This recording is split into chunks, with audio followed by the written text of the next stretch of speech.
مختلف جگہوں پر ان کا تذکرہ اس لیے کیا گیا کہ لوگ اس سے عبرت پکڑیں۔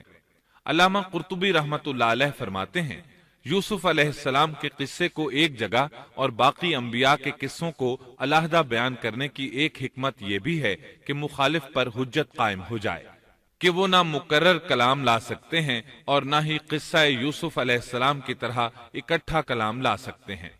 مطلب یہ کہ بلاغت کی ہر قسم میں دشمن پر حجت قائم ہو سکے۔ اللہ تعالیٰ کلام کو مکرر اور غیر مکرر لا کر قرآن کا اعجاز بیان کرنا چاہتے ہیں کہ اللہ چاہیں تو ایک قصے کو ایک ہی جگہ بیان کر دیں، چاہیں تو مختلف جگہوں پر بیان کر دیں۔ کوئی یہ نہ کہہ سکے کہ دیکھو قرآن میں یہ قصہ علیحدہ علیحدہ بیان ہوا ہے، میں اس کو ایک جگہ بیان کر سکتا ہوں، یا اس کے برعکس یہ نہ کہہ سکے کہ قرآن میں تو یہ قصہ ایک ہی جگہ بیان ہوا ہے، میں اس کو الگ الگ کر کے بیان کر سکتا ہوں۔ اب ہم اس قصے کا آغاز کرتے ہیں اور اسی طرح کرتے ہیں جس طرح اس کا آغاز اللہ رب العزت نے کیا ہے۔ شروع اللہ کے نام سے جو بڑا مہربان نہایت رحم والا ہے۔ الف لام را، یہ روشن کتاب کی آیتیں ہیں۔ یقیناً ہم نے اس کتاب کو عربی قرآن بنا کر نازل فرمایا ہے تاکہ تم سمجھ سکو۔ ہم آپ کے سامنے بہترین بیان پیش کرتے ہیں اس قرآن سے جو ہم نے آپ کی جانب وحی کے ذریعے نازل کیا ہے، اور یقیناً آپ اس سے پہلے بے خبروں میں سے تھے۔ قصہ در اصل ایک خبر کے بعد دوسری خبر اور اطلاع در اطلاع کو کہتے ہیں، اس لیے ارشاد باری تعالی ہے، ہم آپ پر بہترین قصے بیان کرتے ہیں۔ اور یقیناً آپ اس سے پہلے بے خبروں میں سے تھے۔ غفلت سے مراد یہاں اللہ کے ذکر سے غفلت نہیں، بلکہ اس کا مطلب یہ ہے کہ نزول قرآن سے پہلے آپ ان قصص سے واقف نہیں تھے۔ اللہ تعالیٰ سورہ یوسف آیت 4 اور 5 میں فرماتے ہیں، جب یوسف نے اپنے باپ سے ذکر کیا کہ ابا جی، میں نے 11 ستاروں اور سورج چاند کو خواب میں دیکھا ہے کہ وہ سب مجھے سجدہ کر رہے ہیں، یعقوب نے کہا، پیارے بچے، اپنے اس خواب کا ذکر اپنے بھائیوں سے نہ کرنا، ایسا نہ ہو کہ وہ تیرے ساتھ کوئی فریب کاری کرے، شیطان تو انسان کا کھلا دشمن ہے۔ رؤیا سے مراد وہ خواب ہے جس کو انسان نیند کی حالت میں دیکھے، اور رؤیت سے مراد وہ حقیقت ہے جس کو انسان حالت بیداری میں اپنی آنکھوں سے دیکھے۔ تو یوسف علیہ السلام نے خواب میں دیکھا کہ 11 ستارے اور سورج اور چاند انہیں سجدہ کر رہے ہیں۔ یعقوب علیہ السلام خواب کی حقیقت کو جان گئے، اگرچہ آپ خوابوں کی تعبیر نہیں بتاتے تھے، لیکن انہیں علم ہو گیا کہ اس میں یوسف علیہ السلام کی تکریم ہے، اور انہیں یہ بھی علم تھا کہ یوسف علیہ السلام کے بھائی ان سے حسد کرتے ہیں۔ اسی لیے انہوں نے یوسف علیہ السلام سے کہا کہ اپنے بھائیوں کو یہ خواب نہ سنانا۔ یوسف علیہ السلام کے 11 بھائی تھے، بنیامین ان کے سگے بھائی تھے، باقی 6 ایک ماں سے اور 4 2 لونڈیوں سے تھے۔ حقیقی بھائی ان سے حسد نہیں کرتا تھا، وہ عمر میں ان سے چھوٹا تھا، باقی سب ان سے حسد کرتے تھے، اور اس حسد کی وجہ یہ تھی کہ یعقوب علیہ السلام ان سے والہانہ محبت کرتے تھے۔ اسی طرح بنیامین سے بھی انہیں بہت لگاؤ تھا، مطلب یہ کہ ان دونوں سے انہیں زیادہ محبت تھی، اور محبت میں کمی بیشی کوئی بری چیز نہیں۔ البتہ نبی کریم صلی اللہ علیہ وسلم نے فرمایا، ان میں عدل سے ضرور کام لیں۔ غرض یعقوب علیہ السلام کو ان دونوں سے زیادہ محبت تھی، ان کا دل ان کی طرف زیادہ مائل تھا، یہاں تک کہ لمحہ بھر بھی انہیں نظروں سے اوجھل نہیں کرتے تھے۔ یوسف علیہ السلام کے بھائی جب کھیل کے لیے نکلتے تو یعقوب علیہ السلام فرماتے، یوسف کو یہیں چھوڑ دو، گویا ہر وقت ان کا پہرا دیتے تھے۔ اللہ تعالیٰ سورہ یوسف آیت 6 میں فرماتے ہیں، اور اسی طرح تجھے تیرا پروردگار برگزیدہ کرے گا، اور تجھے معاملہ فہمی یعنی خوابوں کی تعبیر بھی سکھائے گا، اور اپنی نعمت تجھے بھرپور عطا فرمائے گا، اور یعقوب کے گھر والوں کو بھی، جیسے کہ اس نے اس سے پہلے تیرے دادا اور پردادا یعنی ابراہیم و اسحاق کو بھی بھرپور اپنی نعمت دی۔ یقیناً تیرا رب بہت بڑے علم والا اور زبردست حکمت والا ہے۔ یعنی آپ کو منتخب کر لیا اور تمام بھائیوں سے آپ کو چن لیا، اور یعقوب علیہ السلام کے سارے بیٹوں سے آپ کا انتخاب کیا، اور اس دور کے لوگوں میں سے آپ کو نبوت دینے کا ارادہ کیا۔ مزید یہ کہ وہ لوگوں کو خوابوں کی تعبیر بھی بتاتے تھے، اور آیت میں جس نعمت کا ذکر ہے اس سے مراد نبوت کی نعمت ہے، اور یہ قصہ اللہ تعالیٰ نے نصیحت کے لیے ذکر کیا ہے۔ اللہ تعالیٰ سورہ یوسف آیت 7 اور 8 میں فرماتے ہیں، یقیناً یوسف اور اس کے بھائیوں میں دریافت کرنے والوں کے لیے بڑی بڑی نشانیاں ہیں، جبکہ انہوں نے کہا کہ یوسف اور اس کا بھائی بنسبت ہمارے باپ کو بہت زیادہ پیارا ہے، حالانکہ ہم طاقتور جماعت ہیں، کوئی شک نہیں کہ ہمارے ابا سری غلطی میں ہیں۔ کہا جاتا ہے کہ یہودیوں نے نبی کریم صلی اللہ علیہ وسلم سے یوسف علیہ السلام کے قصے کے متعلق سوال کیا تو یہ مکمل سورت انہیں قصہ سنانے کے لیے نازل ہوئی، جبکہ بنی اسرائیل کو یہ مکمل قصہ معلوم نہ تھا، اور جو معلوم تھا وہ بھی تحریف شدہ تھا۔ قرآن ان کی اس تحریف کو واضح کرنے کے لیے بھی نازل ہوا، اور جو بھی بنی اسرائیل کا شخص یا کوئی اور اس کے متعلق پوچھے گا اس کے لیے عبرتیں اور نصیحتیں ہیں۔ یوسف کے بھائیوں نے کہا کہ ہمارا باپ یوسف اور اس کے بھائی سے زیادہ محبت کیوں کرتا ہے، جبکہ ہم ایک جماعت ہیں۔ اپنے باپ کے اس عمل پر اعتراض کیا، اور یقیناً یہ ایک بہت برا گمان تھا۔ ضلال کا معنی گمراہی ہوتا ہے، لیکن کبھی خطا پر بھی بولا جاتا ہے، اور انہوں نے باہمی مشورہ کیا اور سوچ بچار کے بعد یوسف علیہ السلام کے قتل کی تجویز طے ہوئی۔ اللہ تعالیٰ آیت 9 میں فرماتے ہیں، یوسف کو تو مار ہی ڈالو یا اسے کسی نامعلوم جگہ پھینک دو کہ تمہارے والد کا رخ صرف تمہاری طرف ہی ہو جائے، اس کے بعد تم نیک ہو جانا۔ مطلب یہ کہ وہ آپس میں کہنے لگے یوسف کو قتل کر دو۔ اس پر بڑے بھائی یہودا نے مداخلت کی اور کہا قتل بہت سنگین جرم ہے، اس پر وہ بولے تب پھر اسے کہیں غائب کر دو تاکہ باپ کی توجہ تمہاری طرف ہو جائے اور یوسف والی رکاوٹ ختم ہو جائے۔ دیکھیے کیسی سوچ ہے، پہلے برائی کریں گے پھر توبہ کریں گے اور نیک بن جائیں گے۔ بھلا کیا ایسا آدمی جو برائی اس نیت سے کرتا ہے بعد میں توبہ کر لے گا، کیا اس کی توبہ قبول ہوگی؟ علماء فرماتے ہیں توبہ کا دروازہ کھلا ہے۔ اللہ تعالیٰ رات کے وقت صدا دیتا ہے کہ دن کو برائی کرنے والے توبہ کر لے، اور دن کو آواز دیتا ہے رات کو برائی کرنے والے توبہ کر لے۔ کوئی توبہ کا دروازہ بند نہیں کر سکتا، یہاں تک کہ انسان جتنی بار بھی گناہ کر کے توبہ کرے اللہ قبول کرتا ہے۔ اس لیے اللہ نے ان کی توبہ قبول کر لی۔ تاہم اس بات سے ڈرنا چاہیے کہ اگر گناہ کرنے کے بعد توبہ کا موقع ہی نہ ملے اور موت آ لے تو کیا ہوگا؟ یہ بات نہایت ہی خوفناک ہے کہ توبہ کا موقع ہی نہ ملے۔ اللہ تعالیٰ آیت نمبر 10 میں فرماتے ہیں، ان میں سے ایک نے کہا یوسف کو قتل تو نہ کرو بلکہ اسے کسی اندھے کنویں کی تہ میں ڈالاؤ کہ اسے کوئی آتا جاتا قافلہ اٹھا لے جائے، اگر تمہیں کرنا ہی ہے تو یوں کرو۔ یہودا نے انہیں قتل سے روکا اور کہا قواسم کے راستے میں اموقی نام کا کنواں ہے، اسے اس میں ڈال دو، کوئی گزرتا ہوا قافلہ اسے اٹھا لے جائے گا، اس سے نجات ہی پانا چاہتے ہو تو یہ کام کرو۔ سب نے اس بات سے اتفاق کیا۔ اب اپنے باپ کے پاس گئے، باپ سے انہوں نے جو کہا آیت 11 اور 12 میں آتا ہے، انہوں نے کہا ابا آخر آپ یوسف کے بارے میں ہم پر اعتبار کیوں نہیں کرتے؟ ہم تو اس کے خیر خواہ ہیں، کل آپ ضرور اسے ہمارے ساتھ بھیج دیجئے کہ خوب کھائے پیے اور کھیلے، اور اس کی حفاظت کے ہم ذمہ دار ہیں۔ یعقوب علیہ السلام نے ان کی بات کے جواب میں جو کچھ کہا آیت نمبر 13 اور 14 میں اس کا ذکر موجود ہے۔ یعقوب نے کہا اسے تمہارا لے جانا مجھے تو سخت صدمہ دے گا، اور مجھے یہ بھی کھٹکا لگا رہے گا کہ تمہاری غفلت میں اسے بھیڑیا کھا جائے۔ انہوں نے جواب دیا کہ ہم جیسی زوراور جماعت کی موجودگی میں بھی اگر اسے بھیڑیا کھا جائے تو ہم بالکل نکمے ہی ہوئے۔ وہاں بھیڑیے کثرت سے تھے، اس لیے یعقوب علیہ السلام ڈرتے تھے۔ بیٹوں کے بار بار اصرار پر یعقوب علیہ السلام یوسف علیہ السلام کو ان کے ساتھ بھیجنے پر رضامند ہو گئے۔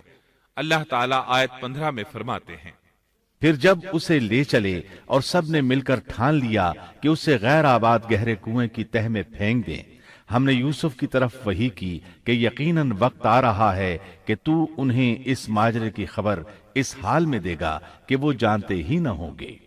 بعض روایات کے مطابق انہوں نے راستے میں یوسف علیہ السلام کو مارا پیٹا، برا بھلا کہا، اور ایسا کرنا ان کے لیے معمولی بات تھی، کیونکہ وہ تو قتل کے درپے تھے۔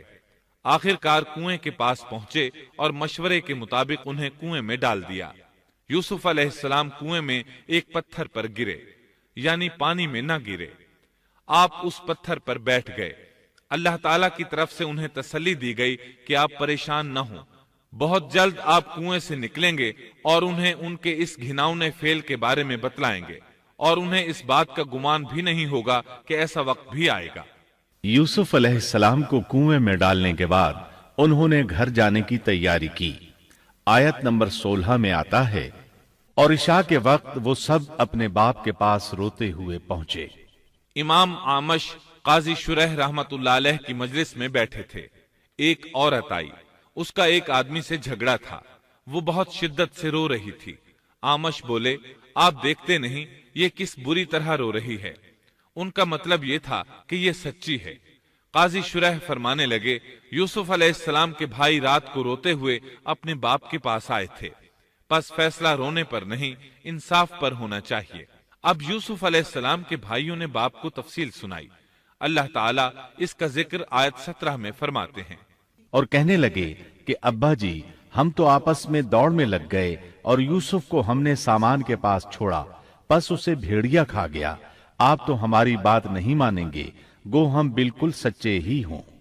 سو انہوں نے یہ بات بتائی، لیکن اس سے جھوٹ صاف ظاہر ہو رہا تھا، جیسا کہ اگلی آیت میں ہے۔ اور یوسف کے کرتے کو جھوٹ موڑ کے خون سے خون آلود بھی کر لائے تھے۔ ابن عباس رضی اللہ عنہما فرماتے ہیں کہ انہوں نے بکری ذبح کی اور یوسف علیہ السلام کی قمیص پر اس کا خون مل لیا، اور خون میں لت پت قمیص یعقوب علیہ السلام کے پاس لے آئے۔ جب یعقوب علیہ السلام نے دیکھا تو فرمانے لگے، یہ بھیڑیا بھی کتنا رحم دل تھا، میرے بیٹے کو تو کھا لیا اور قمیص کو کچھ نہیں کہا، تمہاری عقل کہاں ہے؟ اس بات کا ذکر آیت 18 میں ہے۔ باپ نے کہا، یوں نہیں، بلکہ تم نے اپنے ہی دل سے ایک بات بنا لی ہے، پس صبر ہی بہتر ہے، اور تمہاری بنائی ہوئی باتوں پر اللہ ہی سے مدد کی طلب ہے۔ ادھر دوسری طرف کیا ہوا؟ آیت 19 میں اللہ فرماتے ہیں، اور ایک قافلہ آیا اور انہوں نے اپنے ایک پانی لانے والے کو بھیجا، اس نے اپنا ڈول لٹکا دیا اور کہنے لگا، واہ واہ، خوشی کی بات ہے، یہ تو ایک لڑکا ہے۔ انہوں نے اسے مال تجارت قرار دے کر چھپا دیا، اور اللہ اس سے باخبر تھا جو وہ کر رہے تھے۔ تفصیل اس کی یہ ہے کہ ایک قافلہ اس کنویں کے پاس سے گزرا جس میں یوسف علیہ السلام موجود تھے۔ انہوں نے پانی کی تلاش میں ایک خادم کو بھیجا، وہ کنویں تک پہنچا، اس نے کنویں میں ڈول لٹکایا، یوسف علیہ السلام اس ڈول میں بیٹھ گئے۔ خادم نے ڈول نکالا تو اس میں ایک خوبصورت بچے کو دیکھا، مارے خوشی کے وہ پکار اٹھا، یہاں ایک لڑکا ہے۔ اس زمانے میں غلاموں اور لونڈیوں کی تجارت ہوتی تھی، انہیں خوف محسوس ہوا کہ کہیں یہ لڑکا ان سے چھن نہ جائے۔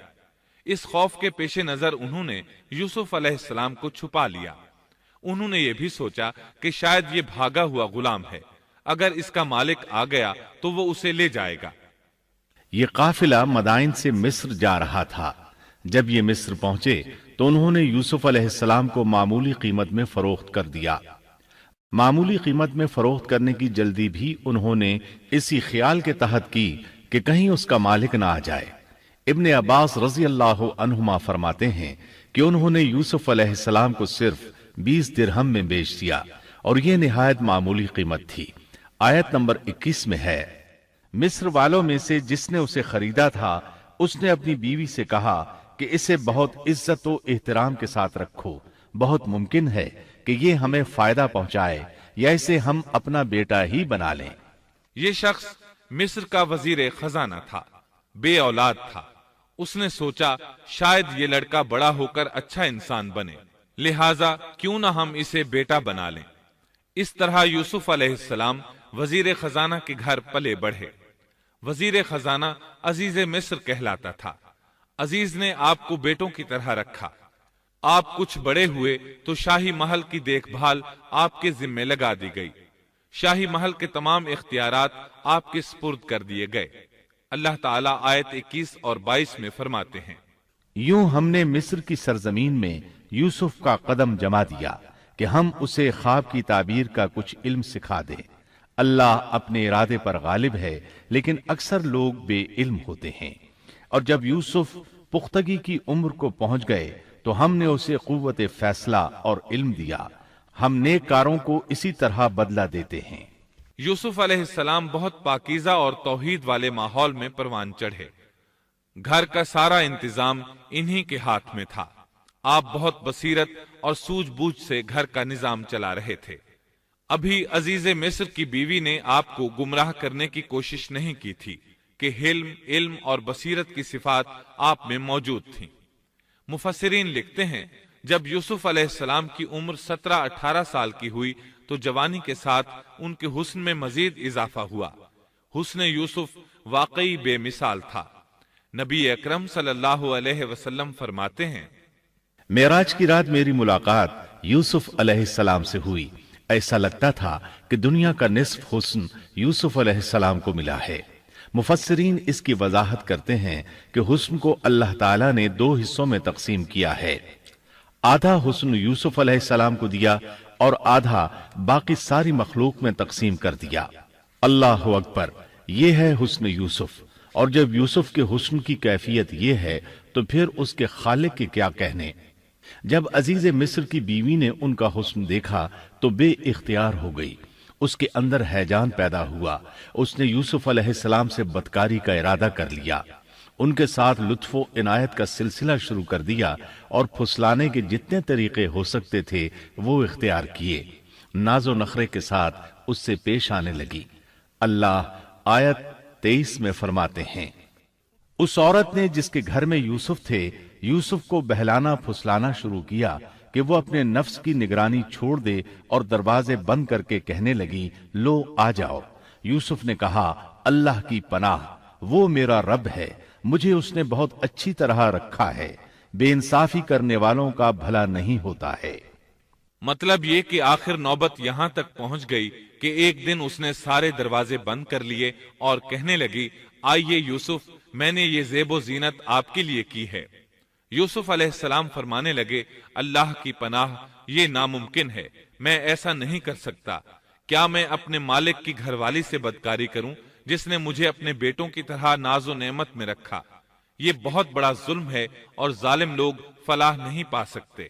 آپ نے فوراً انکار کر دیا، اس لیے کہ آپ صاحب علم تھے، صاحب حلم تھے، بادشاہ کے مقام اور مرتبے کو جاننے کے ساتھ برائی کے نقصانات سے بھی باخبر تھے، خود صاحب فضل تھے اور اہل فضل کے مقام و مرتبے سے بھی واقف تھے۔ قرآن کریم کی آیات آپ کی طہارت اور پاکیزگی بیان کر رہی ہیں۔ آیت 24 میں ہے، اس عورت نے یوسف کا قصد کیا اور یوسف اس کا قصد کرتے اگر وہ اپنے پروردگار کی دلیل نہ دیکھتے۔ یوسف علیہ السلام نے اس کا ارادہ نہیں کیا، یہاں تک کہ اللہ تعالیٰ کی مہربانی سے ان کے دل میں اس گناہ کا خیال تک نہیں آیا۔ اللہ تعالیٰ نے آخر آپ کو علم بھی دیا تھا اور حلم بھی۔ آپ بادشاہ کے مرتبے سے واقف تھے، نیک تھے، جانتے تھے زانی کبھی فلاح نہیں پا سکتا، بلکہ آپ نے تو فوراً کہہ دیا، اللہ کی پناہ، میں ایسا ہرگز نہیں کر سکتا۔ اتنی بڑی آزمائش میں ان کے دل میں خیال آنا ممکن تھا، لیکن یوسف علیہ السلام کے دل میں تو اتنا سا خیال بھی نہیں آیا۔ اس کی وجہ یہ تھی کہ آپ نے اپنے رب کی دلیل دیکھی تھی۔ وہ دلیل کیا تھی، اس بارے میں مفسرین کے مختلف اقوال ہیں۔ بعض کہتے ہیں آپ نے جبرائیل علیہ السلام کو دیکھا، بعض کہتے ہیں آپ نے یعقوب علیہ السلام کو دیکھا، وہ انہیں انگلی کے اشارے سے منع کر رہے تھے۔ بعض نے لکھا ہے کہ آپ نے دروازے پر یہ لکھا دیکھا تھا، بے شک زنا بڑی بے حیائی اور بہت ہی بری راہ ہے۔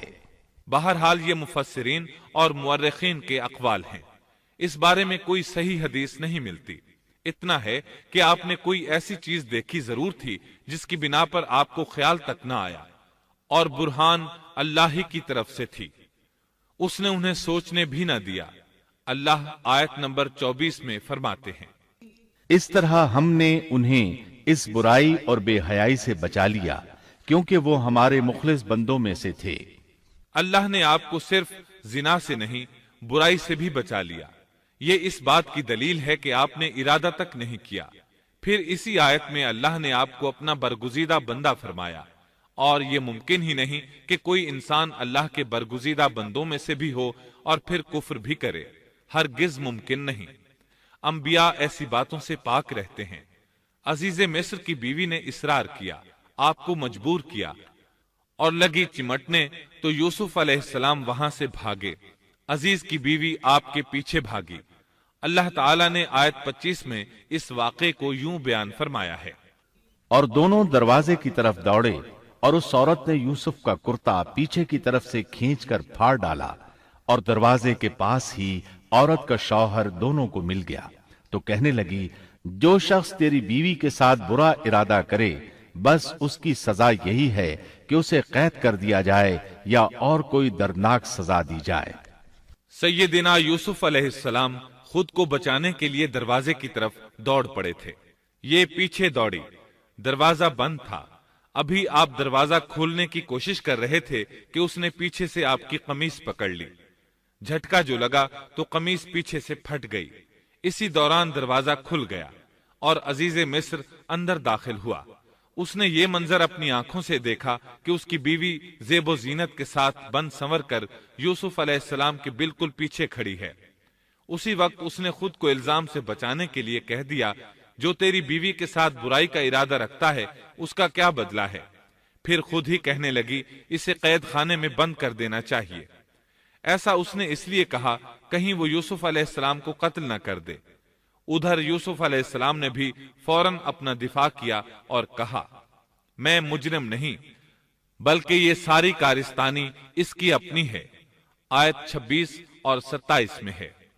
یوسف نے کہا، یہ عورت ہی مجھے پھسلا رہی تھی، اور عورت کے قبیلے ہی کے ایک شخص نے گواہی دی کہ اگر اس کا کرتا آگے سے پھٹا ہوا ہو تو عورت سچی ہے اور یوسف جھوٹ بولنے والوں میں سے ہے، اور اگر اس کا کرتا پیچھے کی جانب سے پھٹا ہوا ہو تو عورت جھوٹی ہے اور یوسف سچوں میں سے ہے۔ یہ گواہ کون تھا؟ اس بارے میں دو قسم کی روایات ہیں۔ پہلی روایت یہ ہے کہ وہ دودھ پیتا بچہ تھا، اس نے کہا کہ اس عورت نے بہکایا ہے اور یہ اللہ کا معجزہ تھا۔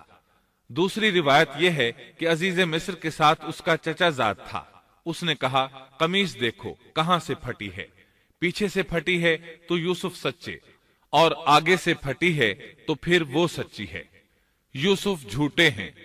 آیت نمبر 28 میں آتا ہے، سو جب خاوند نے دیکھا کہ یوسف کا کرتا پیٹھ کی جانب سے پھٹا ہوا ہے تو صاف کہہ دیا کہ یہ تو عورتوں کی چال بازی ہے، بے شک تمہاری چال بازی بہت بڑی ہے۔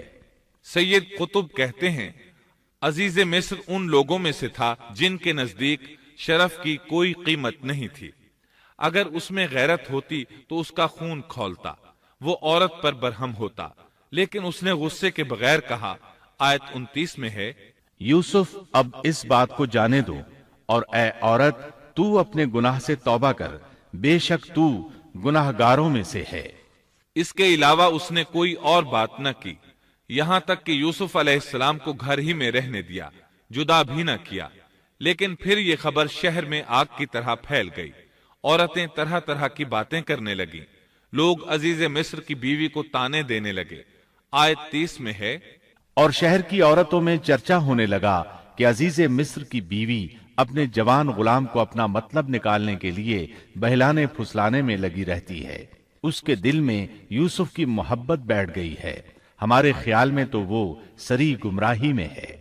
یہ چرچا ہونے لگا کہ عزیز مصر کی بیوی ایک غلام کے ساتھ برائی پر تل گئی، اگر کسی آزاد کے ساتھ ایسا کرتی تو معاملہ اور تھا، غلام سے محبت کر بیٹھی، یہ تو اس نے بے وقوفی کی انتہا کر دی۔ اس طرح اسے خوب برا بھلا کہا گیا۔ یہ خبر عزیز مصر کی بیوی تک بھی پہنچ گئی۔ آیت 31 میں ہے، اس نے جب ان عورتوں کی پرفریب مکارانہ باتیں سنی تو انہیں بلوا بھیجا اور ان کے لیے ایک مجلس مرتب کی، اور ان میں سے ہر ایک کو چھری دی اور کہا، اے یوسف ان کے سامنے چلے آؤ۔ ان عورتوں نے جب اسے دیکھا تو بہت بڑا جانا اور اپنے ہاتھ کاٹ لیے، اور زبان سے نکل گیا کہ اللہ کی پناہ، یہ انسان تو ہرگز نہیں، یہ تو یقیناً کوئی بہت ہی بزرگ فرشتہ ہے۔ وضاحت اس کی یہ ہے کہ اس عورت نے اپنے گھر میں ایک دعوت کا انتظام کیا، تمام عورتوں کو اس دعوت میں بلایا۔ دعوت کا انتظام اس طرح کیا کہ سب کے لیے ایک تکیہ لگایا، پھل سامنے رکھے اور ہر ایک کو ایک ایک چھری تھما دی۔ ساتھ ہی یوسف علیہ السلام سے کہا کہ مجلس میں آ جائیں۔ جب یوسف علیہ السلام آئے تو وہ انہیں دیکھ کر مبہوت رہ گئیں۔ ان کے حسن سے اس قدر متاثر ہوئیں کہ اپنا ہوش نہ رہا اور پھلوں کے بجائے اپنے ہاتھ کاٹ ڈالے، لیکن اس کا انہیں احساس تک نہ ہوا۔ سبحان اللہ، کیا حسن تھا جس کی وجہ سے انہوں نے اپنے ہاتھ کاٹ لیے اور خبر تک نہ ہوئی۔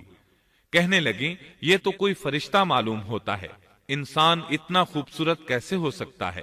آیت 32 میں ہے، اس وقت عزیز مصر کی بیوی نے کہا، یہ ہے وہ جس کے بارے میں تم مجھے تانا دے رہی تھی۔ میں نے ہر چند اس سے اپنا مطلب حاصل کرنا چاہا، لیکن یہ بال بال بچا رہا، اور جو کچھ میں اس سے کہہ رہی ہوں اگر یہ نہ کرے گا تو یقیناً یہ قید کر دیا جائے گا، اور بے شک یہ بہت ہی بے عزت ہوگا۔ یہ آیت اس بات کی واضح دلیل ہے کہ یوسف علیہ السلام نے برائی کا ارادہ نہیں کیا تھا۔ پھر بات یہیں پر ختم نہیں ہو گئی، بلکہ تمام عورتیں یوسف علیہ السلام پر ٹوٹ پڑیں۔ ان میں سے ہر ایک کی خواہش تھی کہ یوسف علیہ السلام اس سے محبت کریں اور بے حیائی کا ارتکاب کریں۔ اپنی عزت اور شرف کو انہوں نے خاک میں ملا دیا۔ یوسف علیہ السلام کے حسن پر فریفتہ ہو گئیں۔ اس کیفیت کو دیکھ کر یوسف علیہ السلام نے اپنے رب سے دعا کی۔ آیت 33 اور 34 میں آتا ہے، یوسف نے دعا کی کہ اے میرے پروردگار، جس بات کی طرف یہ عورتیں مجھے بلا رہی ہیں اس سے تو مجھے جیل خانہ بہت پسند ہے۔ اگر تو نے ان کا مکر و فریب مجھ سے دور نہ کیا تو میں تو ان کی طرف مائل ہو جاؤں گا اور بالکل نادانوں میں جا ملوں گا۔ اس سے ظاہر ہوا سب عورتیں یوسف علیہ السلام کو اپنی طرف متوجہ کر رہی تھیں۔ انہوں نے ہر طریقہ اختیار کیا، لیکن یوسف علیہ السلام نے کسی ایک کی طرف توجہ نہ دی۔ اللہ نے انہیں بچا لیا اور عورتوں کی چال کو ناکام بنا دیا۔ اس واقعے کی خبر بھی لوگوں میں پھیل گئی۔ عزیز مصر کی بیوی کو پتا چل گیا کہ یہ خبریں پورے شہر میں پھیل گئی ہیں اور لوگ اسے ہی قصوروار ٹھہرا رہے ہیں۔ تب وہ اپنے خاوند کے پاس گئی، اس سے کہا، اب کیا کیا جائے؟ سب لوگ مجھے ہی الزام دے رہے ہیں، معاملہ بہت پھیل گیا ہے، اس بات کو دبانے کے لیے کچھ کرنا چاہیے۔ عزیز مصر نے کہا، پھر کیا کیا جائے؟ آخر آپس میں مشورہ ہوا، دونوں اس پر متفق ہو گئے۔ ابن عباس رضی اللہ عنہما فرماتے ہیں، انہوں نے یوسف علیہ السلام کو ایک گدھے پر سوار کیا اور ایک ڈھول والا ساتھ کر دیا اور یہ منادی کرائی کہ اس عبرانی غلام نے اپنی مالکہ کے ساتھ برائی کی کوشش کی ہے، لہٰذا اسے اس جرم کی پاداش میں جیل میں ڈالا جاتا ہے۔ گویا انہوں نے اپنے پر سے الزام ختم کرنے کا یہ منصوبہ سوچا۔ اس بارے میں اللہ آیت 35 میں فرماتے ہیں، پھر ان تمام نشانوں کے دیکھ لینے کے بعد بھی انہیں یہی مصلحت معلوم ہوئی کہ یوسف کو کچھ مدت کے لیے قید خانے میں رکھیں۔ انہوں نے یہ اس لیے کہا تاکہ یوسف علیہ السلام پر تہمت لگائی جا سکے۔ اس طرح یوسف علیہ السلام قید خانے میں آ گئے۔ ان کے ساتھ 2 نوجوان اور قید خانے میں بھیجے گئے تھے۔ کچھ دن ساتھ رہنے کے بعد وہ جان گئے کہ یوسف علیہ السلام نیک سیرت انسان ہیں، عبادت گزار نوجوان ہیں۔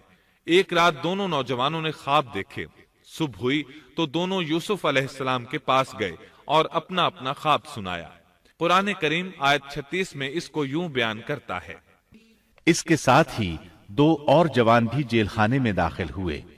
ان میں سے ایک نے کہا کہ میں نے خواب میں اپنے آپ کو شراب نچوڑتے دیکھا ہے، اور دوسرے نے کہا میں نے اپنے آپ کو دیکھا ہے کہ میں اپنے سر پر روٹی اٹھائے ہوئے ہوں جسے پرندے کھا رہے ہیں۔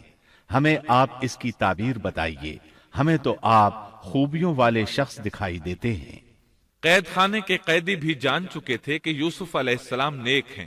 آپ نے سوچا یہ دین کی دعوت دینے کا بہترین موقع ہے۔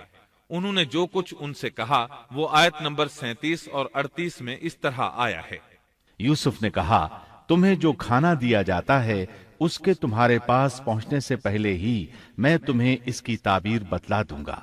یہ سب اس علم کی بدولت ہے جو مجھے میرے رب نے سکھایا ہے۔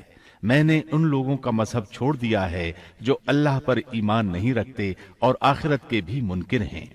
میں اپنے باپ دادوں کے دین کا پابند ہوں، یعنی ابراہیم، اسحاق اور یعقوب کے دین کا۔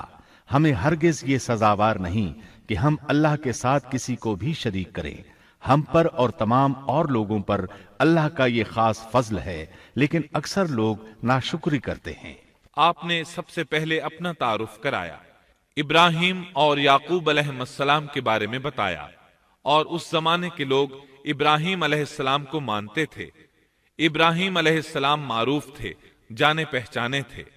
نبی کریم صلی اللہ علیہ وسلم سے پوچھا گیا کہ کریم یعنی عزت دار کون ہے؟ آپ نے فرمایا عزت دار کے بیٹے، عزت دار کے پوتے اور عزت دار کے پڑ پوتے، یعنی یوسف بن یعقوب بن اسحاق بن ابراہیم علیہ السلام۔ مطلب یہ کہ 4 پشتوں تک نبوت کی فضیلت یوسف علیہ السلام کے سوا کسی کے حصے میں نہیں آئی۔ یہ عزت اور بزرگی کی انتہا ہے۔ آپ نے اپنے دین کا تعارف کرانے کے بعد ان سے جو کچھ کہا وہ آیت 39 اور 40 میں آتا ہے۔ اے میرے قید کے ساتھیوں، کیا بھلا کئی جدا جدا پروردگار بہتر ہیں یا ایک اللہ زبردست طاقتور؟ اس کے سوا تم جن کی پوجا باٹ کر رہے ہو وہ سب نام ہی نام ہیں جو تم نے اور تمہارے باپ دادوں نے خود ہی گھڑ لیے ہیں۔ اللہ نے ان کی کوئی دلیل نازل نہیں فرمائی۔ فرما روائی صرف اللہ ہی کی ہے۔ اس کا فرمان ہے کہ تم سب سوائے اس کے کسی اور کی عبادت نہ کرو۔ یہی دین درست ہے، لیکن اکثر لوگ نہیں جانتے۔ پھر یوسف علیہ السلام نے انہیں خواب کی تعبیر بتائی۔ اس کا ذکر سورہ یوسف آیت 41 میں ہے۔ اے میرے قید خانے کے رفیقو، تم دونوں میں سے ایک تو اپنے بادشاہ کو شراب پلانے پر مقرر ہو جائے گا، لیکن دوسرا سولی دیا جائے گا اور پرندے اس کا سر نوچ نوچ کھائیں گے۔ تم دونوں جس کے بارے میں تحقیق کر رہے تھے اس کام کا فیصلہ کر دیا گیا۔ تعبیر سن کر وہ قیدی کہنے لگے، ہم نے اس طرح خواب نہیں دیکھا۔ جس کے قتل کی تعبیر بتائی گئی تھی وہ تو خاص طور پر کہنے لگا، میں نے یہ خواب نہیں دیکھا۔ اس پر یوسف علیہ السلام نے فرمایا، یہ اللہ کا فیصلہ ہے، تبدیل نہیں ہو سکتا۔ پھر آپ نے دوسرے قیدی سے فرمایا، اور جس کی نسبت یوسف کا گمان تھا کہ ان دونوں میں سے یہ چھوٹ جائے گا، اس سے کہا کہ اپنے بادشاہ سے میرا ذکر بھی کر دینا۔ پھر اسے شیطان نے اپنے بادشاہ سے ذکر کرنا بھلا دیا اور یوسف نے کئی سال قید خانے ہی میں کاٹے۔ پھر اسی طرح ہوا، ایک کو پھانسی پر چڑھا دیا گیا، دوسرا بادشاہ کو شراب پلانے پر مقرر ہوا، لیکن وہ یوسف علیہ السلام کا ذکر کرنا بھول گیا۔ اللہ تعالیٰ آیت 42 میں فرماتے ہیں، شیطان نے اسے بھلا دیا۔ اس آیت کی تفسیر بعض مفسرین نے یہ کی ہے کہ شیطان نے یوسف علیہ السلام کو اپنے رب یعنی اللہ تعالیٰ کی یاد سے غافل کر دیا، اور انہوں نے ایک بندے سے چاہا کہ وہ اپنے رب یعنی شاہ مصر سے ان کا تذکرہ کر کے ان کی رہائی کی کوشش کرے۔ اس لیے اللہ تعالیٰ نے ان کو یہ سزا دی کہ وہ کئی سال تک جیل میں پڑے رہے۔ یہ تفسیر بالکل غلط ہے۔ درست یہ ہے کہ فَأَنْسَاهُ کی ضمیر اس شخص کی طرف لوٹتی ہے جس کے متعلق یوسف علیہ السلام کا گمان تھا کہ وہ رہائی پانے والا ہے، اور اس آیت کے معنی یہ ہیں کہ شیطان نے اس شخص کو اپنے آقا سے یوسف علیہ السلام کا ذکر کرنا بھلا دیا، جیسا کہ علامہ ابن کثیر اور دیگر مفسرین نے اسی طرح کہا ہے۔ انس رضی اللہ عنہ سے مروی یہ روایت کہ اللہ تعالیٰ نے یوسف علیہ السلام کی طرف وحی کی کہ اے یوسف، تجھے تیرے بھائیوں سے کس نے نجات دی؟ فرمایا، اے اللہ، آپ نے۔ اللہ نے پھر پوچھا، یوسف، تجھے کنویں سے کس نے نکالا؟ انہوں نے جواب دیا، اللہ، آپ نے۔ اللہ تعالیٰ نے پھر پوچھا، یوسف، تجھے عورتوں سے کس نے بچایا؟ کہا، اللہ، آپ نے۔ اب اللہ نے فرمایا، پھر اب اللہ کے سوا کسی اور سے نجات کیوں طلب کرتے ہو؟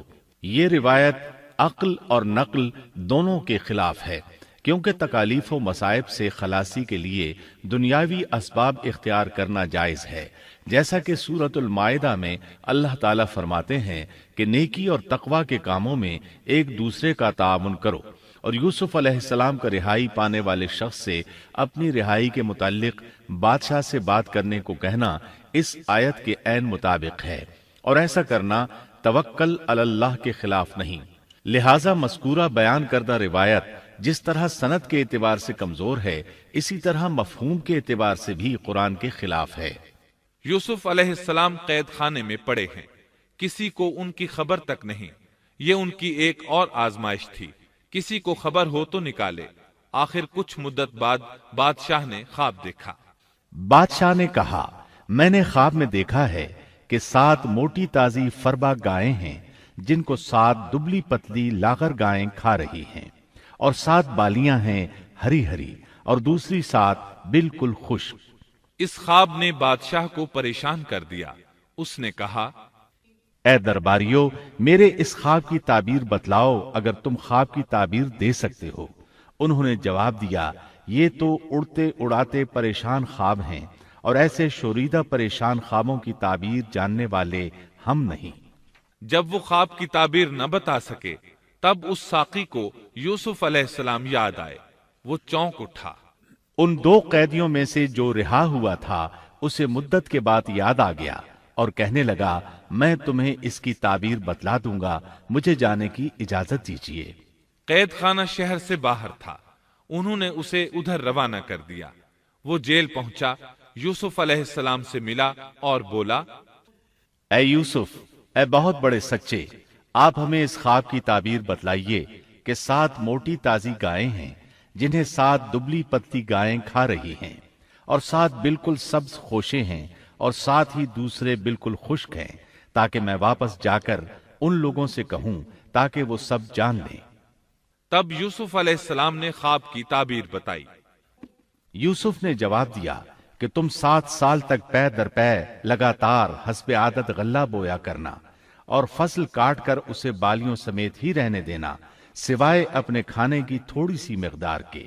اس کے بعد 7 سال نہایت سخت قحط کے آئیں گے، وہ اس غلے کو کھا جائیں گے جو تم نے ان کے لیے ذخیرہ رکھ چھوڑا تھا، سوائے اس تھوڑے سے غلے کے جو تم محفوظ کر کے رکھو گے۔ آپ نے صرف خواب کی تعبیر نہیں بتائی بلکہ علاج بھی بتایا۔ اس کے بعد ایک اور بات بھی بتائی۔ اس کے بعد جو سال آئے گا اس میں لوگوں پر خوب بارش برسائی جائے گی، اور وہ اس میں شیرہ انگور بھی خوب نچوڑیں گے۔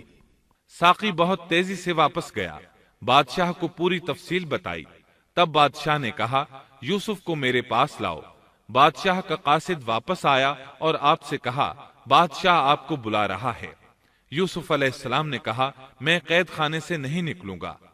نبی کریم صلی اللہ علیہ وسلم فرماتے ہیں، اللہ یوسف علیہ السلام پر رحم فرمائے، انہوں نے کس حد تک صبر کیا۔ ان کی جگہ میں ہوتا اور مجھے قید خانے سے نکلنے کے لیے کہا جاتا تو میں فوراً باہر نکل جاتا۔ 7 سال تک قید میں رہنے کے بعد اگر کوئی قیدی سے باہر نکلنے کے لیے کہے اور وہ باہر نکلنے سے انکار کر دے تو یہ بات عجیب ہی لگ سکتی تھی، لیکن یوسف علیہ السلام ہر طرح سے بری ہو کر نکلنا چاہتے تھے۔ چنانچہ آپ نے کہا، یوسف نے کہا، اپنے بادشاہ کے پاس واپس جا اور اس سے پوچھ کہ ان عورتوں کا حقیقی واقعہ کیا ہے جنہوں نے اپنے ہاتھ کاٹ لیے تھے۔ ان کے ہیلے کو صحیح طور پر جاننے والا میرا پروردگار ہی ہے۔ قاصد واپس آیا، اس نے بادشاہ کو یوسف کا جواب سنایا۔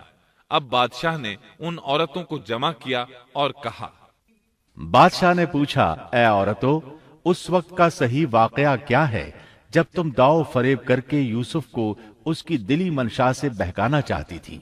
انہوں نے صاف جواب دیا کہ معاذ اللہ، ہم نے یوسف میں کوئی برائی نہیں پائی۔ پھر تو عزیز مصر کی بیوی بھی بول اٹھی کہ اب تو حق سچ واضح ہو گیا ہے، میں نے ہی اسے ورغلایا تھا اس کے جی سے، اور یقیناً وہ سچوں میں سے ہے۔ یوسف نے کہا، یہ اس واسطے کہ عزیز مصر جان لے کہ میں نے اس کی پیٹھ پیچھے اس کی خیانت نہیں کی، اور یہ بھی کہ اللہ دغابازوں کے ہتھ کنڈے چلنے نہیں دیتا۔ میں اپنے نفس کی پاکیزگی بیان نہیں کرتا، بے شک نفس تو برائی پر ابھارنے والا ہی ہے، مگر یہ کہ میرا پروردگار ہی اپنا رحم کرے، یقیناً میرا پالنے والا، بڑی بخشش کرنے والا اور بہت مہربانی فرمانے والا ہے۔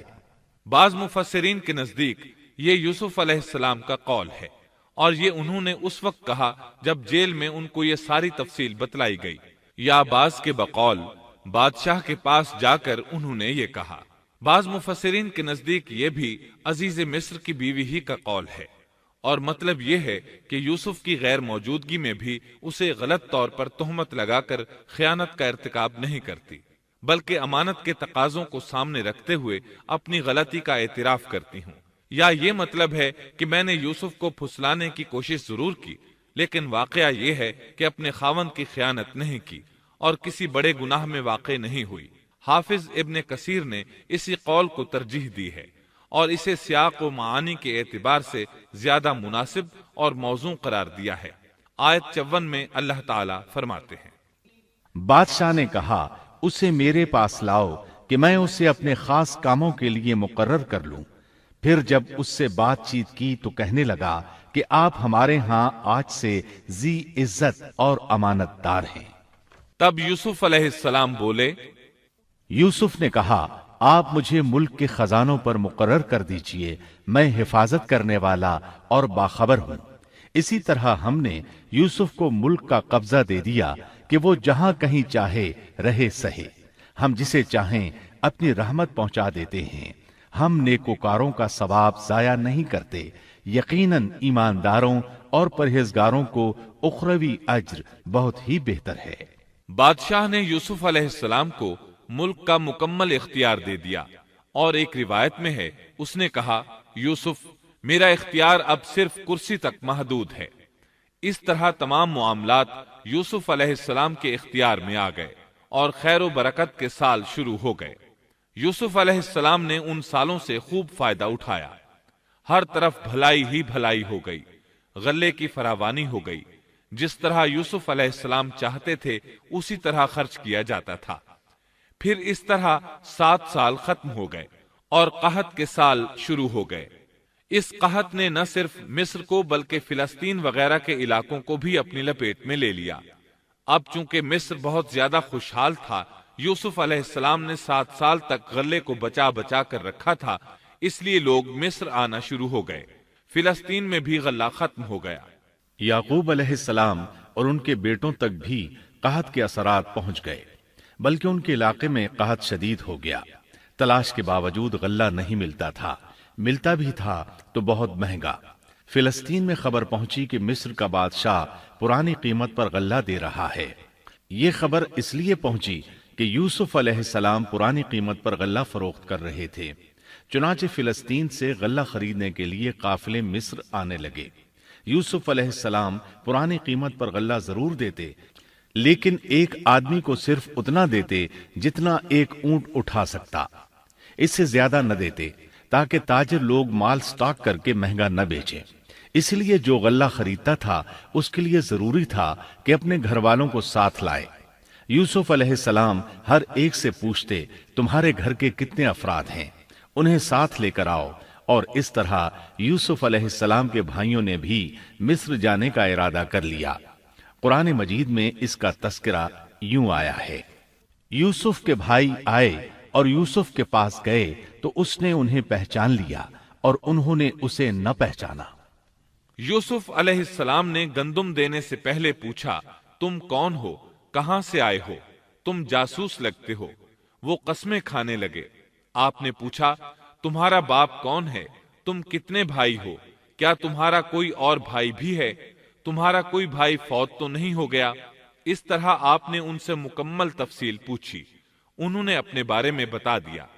اور جب اس نے ان کے لیے سامان تیار کر دیا تو کہا کہ تم میرے پاس اپنے اس بھائی کو بھی لانا جو تمہارے باپ کی طرف سے ہے۔ کیا تم نے نہیں دیکھا کہ میں پورا ناپ کر دیتا ہوں اور میں ہوں بھی بہترین مہمانی کرنے والوں میں؟ آپ نے ان سے یہ بھی کہا، پس اگر تم اسے میرے پاس لے کر نہ آئے تو میری طرف سے تمہیں کوئی ناپ بھی نہ ملے گا، بلکہ تم میرے قریب بھی نہ پھٹکنا۔ انہوں نے کہا، اچھا، ہم اس کے والد سے تذکرہ کریں گے اور پوری کوشش کریں گے۔ پھر یوسف علیہ السلام نے اپنے غلاموں سے کہا اور اپنے خدمتگاروں سے کہا کہ ان کی پونجی انہی کی بوریوں میں رکھ دو کہ جب لوٹ کر اپنے اہل و عیال میں جائیں اور پونجیوں کو پہچان لیں تو بہت ممکن ہے کہ یہ پھر لوٹ آئیں۔ دراصل یوسف علیہ السلام چاہتے تھے کسی طرح وہ دوبارہ آئیں۔ انہیں یہ خدشہ محسوس ہوا کہ ممکن ہے دوبارہ آنے کے لیے ان کے پاس رقم نہ ہو اور یہ غلہ خریدنے نہ آئیں، اس لیے ان کی قیمت ان کے سامان میں رکھ دی تاکہ وہ دوبارہ آئیں۔ جب یہ گھر پہنچے تو سامان کھولنے سے پہلے باپ سے کہا، ہم سے تو غلے کا پیمانہ روک لیا گیا، اب آپ ہمارے ساتھ ہمارے بھائی کو بھیجیے کہ ہم پیمانہ بھر کر لائیں، ہم اس کی نگہبانی کے ذمہ دار ہیں۔ یعنی انہوں نے کہا کہ آئندہ ہمیں غلہ اسی صورت میں ملے گا جب ہم اپنے چھوٹے بھائی بنیامین کو ساتھ لے جائیں گے۔ اس پر یعقوب علیہ السلام نے فرمایا، یعقوب نے کہا کہ مجھے تو اس کی بابت تمہارا بس ویسا ہی اعتبار ہے جیسا اس سے پہلے اس کے بھائی کے بارے میں تھا، بس اللہ ہی بہترین حافظ ہے اور وہ سب مہربانوں سے بڑا مہربان ہے۔ مطلب یہ کہ یعقوب علیہ السلام نے ان کی بات ماننے سے انکار کر دیا۔ اس کے بعد جب انہوں نے اپنا سامان کھولا تو کیا دیکھا؟ جب انہوں نے اپنا سامان کھولا تو انہوں نے اپنا سرمایہ موجود پایا جو ان کی جانب لوٹا دیا گیا تھا۔ کہنے لگے، اے ہمارے باپ، ہمیں اور کیا چاہیے؟ دیکھیے تو یہ ہمارا سرمایہ بھی ہمیں واپس لوٹا دیا گیا ہے۔ ہم اپنے خاندان کو غلہ لا دیں گے اور اپنے بھائی کی نگرانی رکھیں گے اور ایک اونٹ کا پیمانہ زیادہ لائیں گے، یہ ناپ تو بہت آسان ہے۔ جب یعقوب علیہ السلام نے یہ معاملہ دیکھا اور ان کا اصرار بڑھا تو سوچ میں پڑ گئے کہ معاملہ کچھ اور معلوم ہوتا ہے، پس انہیں اللہ تعالی کی طرف سے الہام ہوا کہ ساتھ بھیج دیجیے۔ یعقوب نے کہا، میں تو اسے ہرگز ہرگز تمہارے ساتھ نہ بھیجوں گا جب تک کہ تم اللہ کو بیچ میں رکھ کر مجھے قول و قرار نہ دو کہ تم اسے میرے پاس پہنچاؤ گے، سوائے اس ایک صورت کے کہ تم سب گرفتار کر لیے جاؤ۔ جب انہوں نے پکا قول و قرار دیا تو انہوں نے کہا، ہم جو کچھ کہتے ہیں اللہ اس پر نگہبان ہے۔ انہوں نے مزید نصیحت کی، اور یعقوب نے کہا، اے میرے بچوں، تم سب ایک دروازے سے نہ جانا بلکہ کئی جدا جدا دروازوں میں سے داخل ہونا، میں اللہ کی طرف سے آنے والی کسی چیز کو تم سے ٹال نہیں سکتا، حکم صرف اللہ ہی کا چلتا ہے، میرا کامل بھروسہ اسی پر ہے اور ہر ایک بھروسہ کرنے والے کو اسی پر بھروسہ کرنا چاہیے۔ مطلب یہ تھا کہ تم 11 نوجوان ہو، تمہیں دیکھ کر کوئی حسد نہ کر بیٹھے، تمہیں نظر نہ لگ جائے، اور نظر کا لگ جانا برحق ہے، اور یہ بسا اوقات انسان کو قبر میں پہنچا دیتی ہے۔ اب یہ روانہ ہوئے۔ جب وہ انہی راستوں سے جن کا حکم ان کے والد نے انہیں دیا تھا گئے، کچھ نہ تھا کہ اللہ نے جو بات مقرر کر دی ہے وہ اس سے انہیں ذرا بھی بچا لے، مگر یعقوب کے دل میں ایک خیال پیدا ہوا جسے اس نے پورا کر لیا۔ بلا شبہ وہ ہمارے سکھلائے ہوئے علم کا عالم تھا، لیکن اکثر لوگ نہیں جانتے۔ مطلب یہ کہ انسان کی کوشش کے باوجود تقدیر اپنا کام دکھا جاتی ہے۔ عطا رحمت اللہ علیہ فرماتے ہیں کہ یعقوب علیہ السلام کے بارے میں یہ جو فرمایا کہ اس کے پاس ہمارا دیا ہوا علم تھا، اس کا مطلب یہ ہے کہ یعقوب علیہ السلام جو بھی بات کرتے تھے اس میں اللہ کا ذکر ہوتا اور غور و فکر کے بعد بات کرتے، پہلے اللہ کا نام لیتے، اور یہی ان کا علم تھا۔ یوسف علیہ السلام کے بھائی گئے اور دربار میں حاضر ہوئے۔ آپ نے معمول کے مطابق ان کی رہائش کا انتظام کیا، ہر دو کو ایک کمرہ دیا، اس طرح بنیامین اکیلے بچ گئے۔ یوسف علیہ السلام نے فرمایا، چلو اسے ادھر میرے پاس چھوڑ جاؤ۔ جب وہ چلے گئے تو یوسف علیہ السلام نے انہیں گلے سے لگا لیا۔ یہ سب جب یوسف کے پاس پہنچ گئے تو اس نے اپنے بھائی کو اپنے پاس جگہ دی اور کہا کہ میں تیرا بھائی یوسف ہوں، بس یہ جو کچھ کرتے رہے اس کا کچھ رنج نہ کر۔ مطلب یہ کہ وہ بنیامین کو بھی ستاتے رہے۔ اس کے بعد یوسف علیہ السلام نے کیا کیا، اس کا ذکر سورہ یوسف آیت 70 تا 77 میں سنیے۔ پھر جب انہیں ان کا سامان اسباب ٹھیک ٹھاک کر کے دیا تو اپنے بھائی کے سامان میں پانی پینے کا پیالہ رکھ دیا۔ پھر ایک آواز دینے والے نے پکار کر کہا کہ اے قافلے والو، تم لوگ تو چور ہو۔ انہوں نے ان کی طرف منہ پھیر کر کہا کہ تمہاری کیا چیز کھوئی گئی ہے؟ جواب دیا کہ شاہی پیالہ گم ہے، جو اسے لے آئے اسے ایک اونٹ کے بوجھ کا غلہ ملے گا، اس وعدے کا میں ضامن ہوں۔ انہوں نے کہا، اللہ کی قسم، تم کو خوب علم ہے کہ ہم ملک میں فساد پھیلانے کے لیے نہیں آئے اور نہ ہم چور ہیں۔ انہوں نے کہا، اچھا چور کی کیا سزا ہے اگر تم جھوٹے ہو؟ جواب دیا کہ اس کی سزا یہی ہے کہ جس کے اسباب میں سے پایا جائے وہی اس کا بدلہ ہے۔ ہم تو ایسے ظالموں کو یہی سزا دیا کرتے ہیں۔ بس یوسف نے ان کے سامان کی تلاشی شروع کی، اپنے بھائی کے سامان کی تلاشی سے پہلے، پھر اس پیمانے کو اپنے بھائی کے سامان سے نکالا۔ ہم نے یوسف کے لیے اسی طرح یہ تدبیر کی۔ اس بادشاہ کے قانون کی روح سے یہ اپنے بھائی کو نہیں روک سکتا تھا مگر یہ کہ اللہ کو منظور ہو۔ ہم جس کے چاہیں درجے بلند کر دیں۔ ہر ذی علم پر فوقیت رکھنے والا دوسرا ذی علم موجود ہے۔ انہوں نے کہا کہ اگر اس نے چوری کی تو کوئی تعجب کی بات نہیں، اس کا بھائی بھی پہلے چوری کر چکا ہے۔ یوسف نے اس بات کو اپنے دل میں رکھ لیا اور ان کے سامنے بالکل ظاہر نہ کیا۔ کہا کہ تم بڑے بدقماش ہو اور جو تم بیان کرتے ہو اسے اللہ ہی خوب جانتا ہے۔ اب وہ بادشاہ یعنی یوسف علیہ السلام کی منت سماجت کرنے لگے۔ انہوں نے کہا کہ اے عزیز مصر، اس کے والد بڑی عمر کے بالکل بوڑھے شخص ہیں، آپ اس کے بدلے ہم میں سے کسی کو لے لیجئے، ہم دیکھتے ہیں کہ آپ بڑے نیک نفس ہیں۔ یوسف نے کہا کہ ہم نے جس کے پاس اپنی چیز پائی ہے اس کے سوا دوسرے کی گرفتاری کرنے سے اللہ کی پناہ چاہتے ہیں، ایسا کرنے سے تو ہم یقیناً ناانصافی کرنے والے ہو جائیں گے۔ جب وہ اس سے مایوس ہو گئے تو تنہائی میں بیٹھ کر مشورہ کرنے لگے۔ ان میں جو سب سے بڑا تھا اس نے کہا، تمہیں معلوم نہیں کہ تمہارے والد نے تم سے اللہ کی قسم لے کر پختہ قول قرار لیا ہے، اور اس سے پہلے یوسف کے بارے میں تم کوتاہی کر چکے ہو۔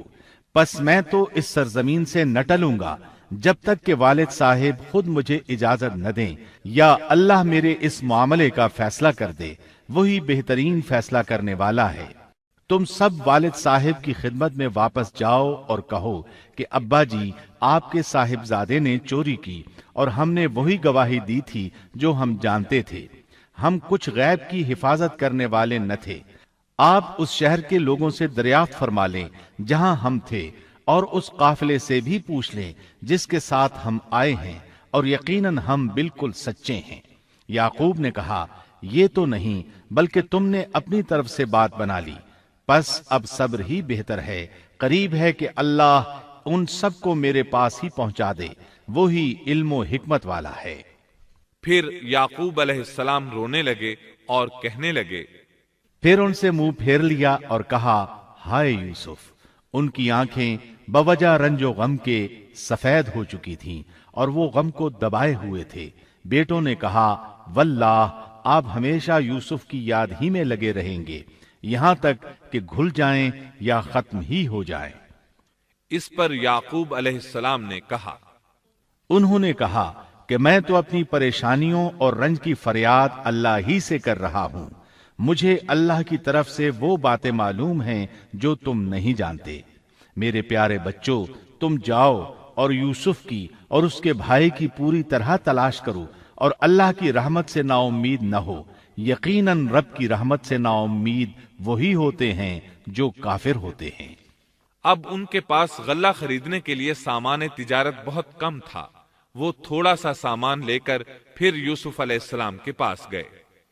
پھر جب یہ لوگ یوسف کے پاس پہنچے تو کہنے لگے کہ اے عزیز، ہم کو اور ہمارے خاندان کو دکھ پہنچا ہے، ہم حقیر پونجی لائے ہیں، پس آپ ہمیں پورے غلے کا ناپ دیجئے اور ہم پر خیرات کیجئے، اللہ خیرات کرنے والوں کو بدلہ دیتا ہے۔